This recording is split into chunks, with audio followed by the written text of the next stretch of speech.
모세가 손을 들면 이스라엘이 이기고 손을 내리면 아말렉이 이기더니 출애굽기 17장 11절에 나오는 말씀입니다. 정말 신기한 전쟁입니다. 손을 들면 이기고 손을 내리면 지는 전쟁. 세상에 이런 전쟁은 없습니다. 그런데 알고 보니 세상에 이런 전쟁밖에 없습니다. 우리의 영적 전쟁인 것입니다. 하나님의 말씀대로 살면 승리하고 하나님의 말씀대로 살지 않으면 실패하는 것, 그것이 예수님을 믿는 믿음의 사람들이 살아가는 전쟁인 것입니다.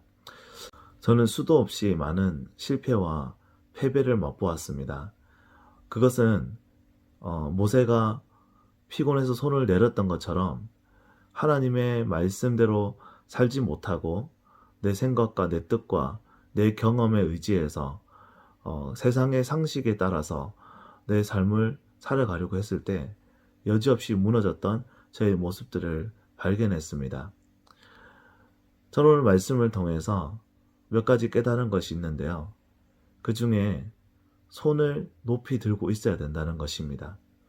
그래서 하나님의 말씀을 정말 주야로 묵상하며 그 말씀에 기록한 대로 지키려고 노력하는 삶이 너무 중요하다는 것을 오늘 깨달았습니다. 두 번째는 그것은 혼자 힘으로 절대 할 수 없다는 것을 깨달았습니다.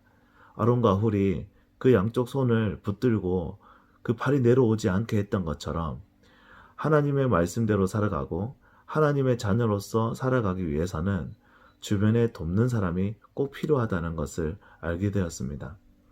하나님께서는 우리에게 돕는 자들을 붙여주셨습니다. 그래서 혼자 하지 않고 같이 할 수 있도록 해주셨습니다. 지금 이 시대는 혼밥, 혼술, 혼행 등의 여러 가지 혼자 하는 여러 가지 문화들이 많이 일어났습니다. 그런데 절대 혼자 하지 말아야 될 것이 있는데 그것은 신앙생활입니다. 코로나19로 인해서 많은 사람들이 혼자 그리고 집 안에서 단절된 삶을 살아가는 사람들이 많이 있는데 어떠한 방법으로든지 혼자 하는 것이 아니라 주변에 있는 동역자들과 함께 해야 되는 것이 너무나 중요하다는 것을 깨달았습니다. 요즘에 줌과 같은 화상회의, 여러 가지 카톡이나 단체톡이나 이런 것들을 통해서 서로를 격려하고 돌아보는 것, 이것이 너무나 중요한 것 같습니다. 그리고 피터지게 싸우고 있는 여호수아와 그 군대들을 보았습니다. 이들은 전쟁에 왜 지는지, 왜 이기는지 사실은 알지 못하고 전쟁했습니다. 그러나 자기들의 전쟁의 승리의 그 결과가 바로 모세가 그 손을 들어 올렸기 때문에 전쟁에서 이길 수 있었다는 것, 그것을 나중에 알게 되었을 것입니다. 우리가 이 영적 전쟁에서 이기고 났을 때 내가 마치 뭘 잘해서 이겼다 이렇게 생각하면 절대 안 된다는 것을 보았습니다.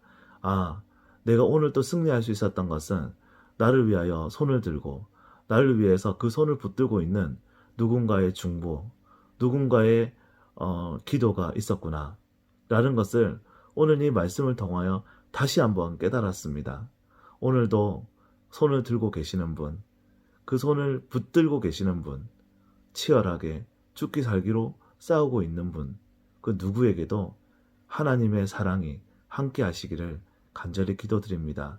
오늘도 예수 그리스도 안에서 파이팅입니다.